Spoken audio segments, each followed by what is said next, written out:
How do you view that point on the road?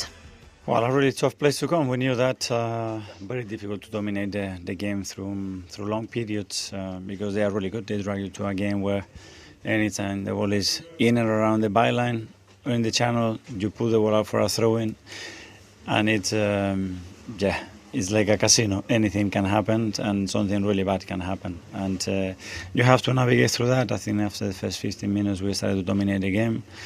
I started the second half really well, the first 20-25 minutes, they scored the goal, and from there we lacked more composure, I think, to maintain the ball better, to play in the right areas, to stay more disciplined, because we started to give a lot of unnecessary free kicks away and with bad clearances, and allow the ball in the channels and start to generate set pieces, and they are really, really good at it, so credit to them as well, for sure. That first 15 minutes, did you make errors that are quite uncharacteristic of your Arsenal side? I don't know, it's part of the game. Sometimes you don't start that well, and sometimes it's great to the opposition as well. You made the switch at half-time for Eze for Martin Odegaard. Was that tactical or injury? Yes, it was tactical. Yes, I think we needed a different kind of profile in the manner that especially they were pressing, and we started really, really well in the second half. And then at the end, as you said, it felt like either team could have won that and either team could have lost it. Yeah, we had a massive chance at the end with a 1v1 all through for Guy Martinelli, but it didn't meant to be. 4 points the difference now. How much attention do you pay to this? Well, the same that I was used to pay 2 or 3 weeks ago. We have to do our job, and we're going to have to come to all these places the same like the rest of the team, and we know how tough it is, and you have to be at your best every game and have the luck that you need as well in games to conquer the 3 points each week. Okay. Mikel, thank you. Thank you. Well, you can't go through a season and have it all your own way, Martin. It's the key to getting it over the line, how they respond to nights like this. 100%. I think the manager was very honest there, very open, and you have to credit Brentford for what they've done here tonight as well. That on the threat they had up top, really good pace. So, but I think Arsenal, when they reflect on this, that obviously they weren't at their best, but they've come away with a point. The next game up is a cup match, but then they play Wolves, which they can go 7 points clear, and maybe if they win it, and that shifts. Then a North London derby. Yeah, without a manager currently, maybe that's a good thing for them. They would have had a look at this tonight. But I think Arsenal scraped through here tonight. They could have put down a really big marker if they'd have won the match, but it never looked like that was going to be the case. And I think you have to credit Brentford for that. They really played well here, and Arsenal will see that as a really good point earned in the end, I believe. Are you seeing a change in Manchester City at the moment, though, Peter, in the way they're picking up some momentum? Well, what Manchester City have got is the know-how, is the recent history behind them, and I think what Arsenal have done, obviously finishing second, the criticism comes that that can lead to a little bit of nervous tension around the stadiums, certainly towards the back end of the season, and having someone like Manchester City with Pep Guardiola behind you is always you'll always be looking over your shoulder, but you'd much rather be in Arsenal's position. They're 4 points clear. They've got games. They've got probably the best squad in the league, and I think with Mosquera's tackle there, right, Igor Thiago was through. That's a match-saving tackle. If they win the league by a point, we'll be looking at that and thinking, he hasn't played all the games, but he's earned them a point there, and this could be a point earned because it's a difficult place to come. If you can't win it, then you can't lose it. It's one of those, and I think in the past we may have seen Arsenal teams not getting what they needed. Mosquera's coming into the team last minute. Saliba sat at home, and I actually thought he played really well in this game tonight. I did, there was no ill effects from his performance.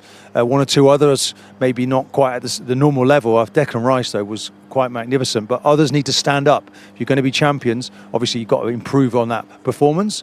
But you come away with a point, and I think that you've rescued the evening. Do you think Mikel Arteta is getting better as well at responding to these kind of moments, staying calmer? He's getting more experienced in it. Yeah, I mean, listen, every year you're in the job, I think you learn more without doubt. The criticism is he's got the best squad in the league. He's got a good group of players now. He's been in the job a long time. He's been unlucky with some top teams.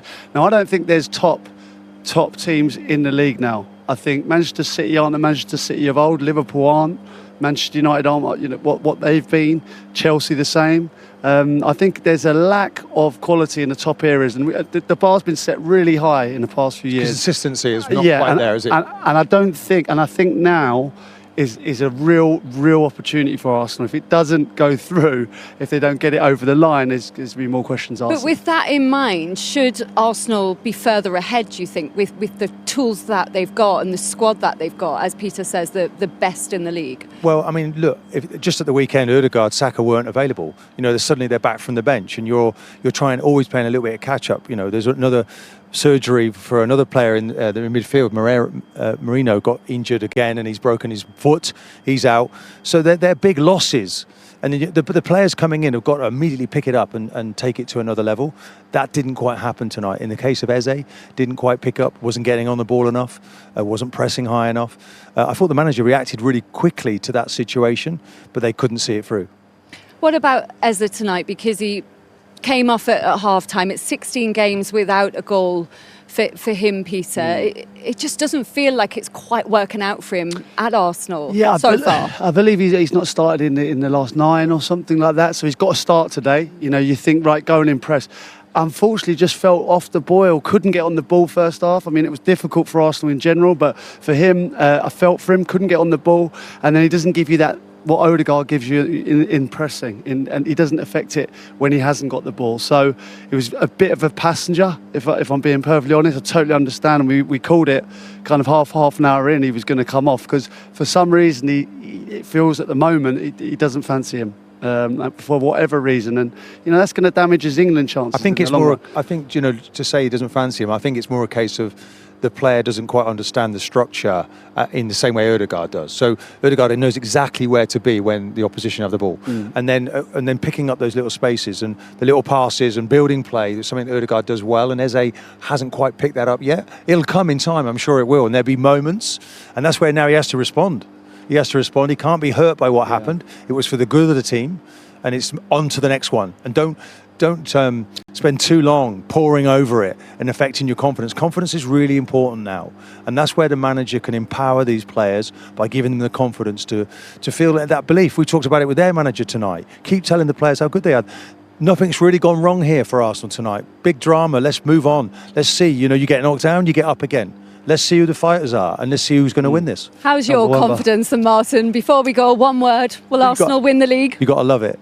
One word. You're never going to. They're in the running. You're not going to get me to commit, but they're certainly. It's one word. It's about 15 now. In with a massive chance of winning it. Why not?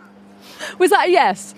That's a yes. That's a yes, right? Okay. Well, that's the curtain. Peter Crouch watching with me, and Martin. Brentford very much on top for a lot of the first half, but Arsenal made the change at half-time with Ødegaard coming on, and it did improve, didn't it, at the start of the second half? Without doubt, because I think what Ødegaard brings is often missed. The way that he presses really high up the pitch, and Brentford then really couldn't play through the midfield in the way that they wanted to.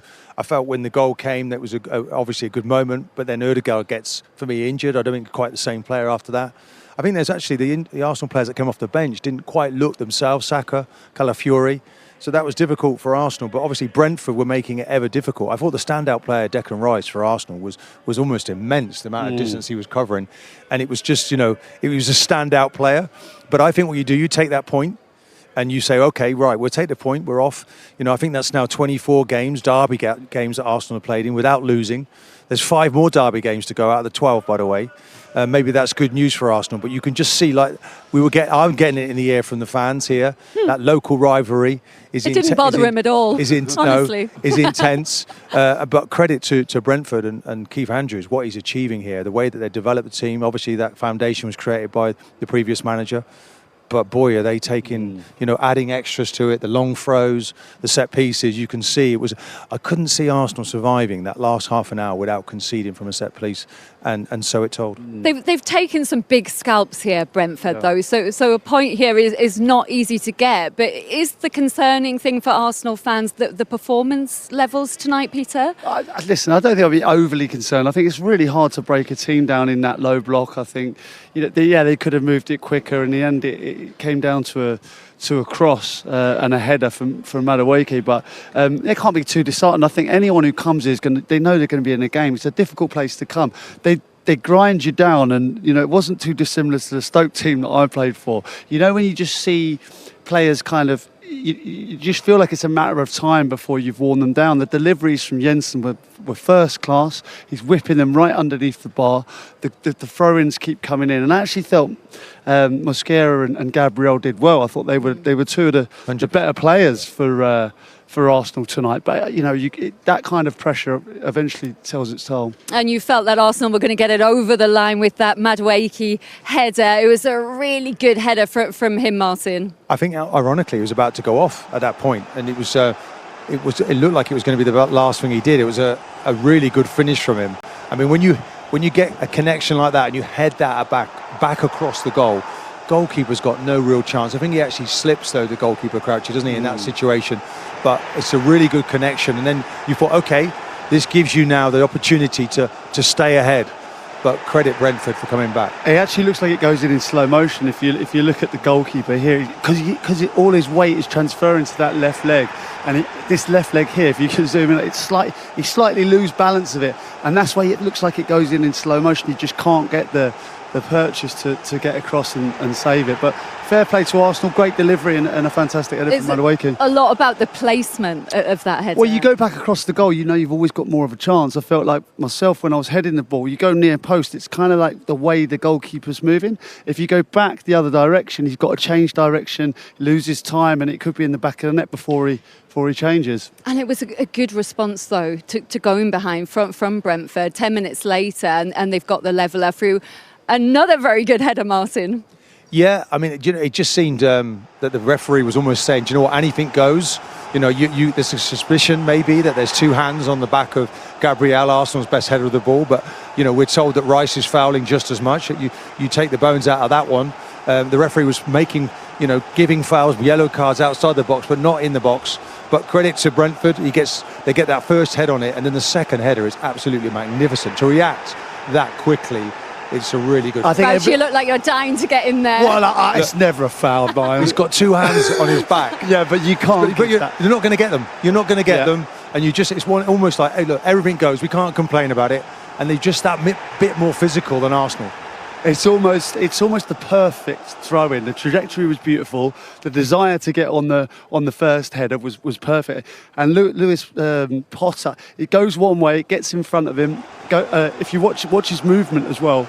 It's more difficult to deal with in a corner, by the way, isn't it? Yeah. The low trajectory. He's got his hands on Gabriel a little bit, and that keeps him stationary. But if we're giving fouls for that, we're giving them all day. But he's pushed down on him, no?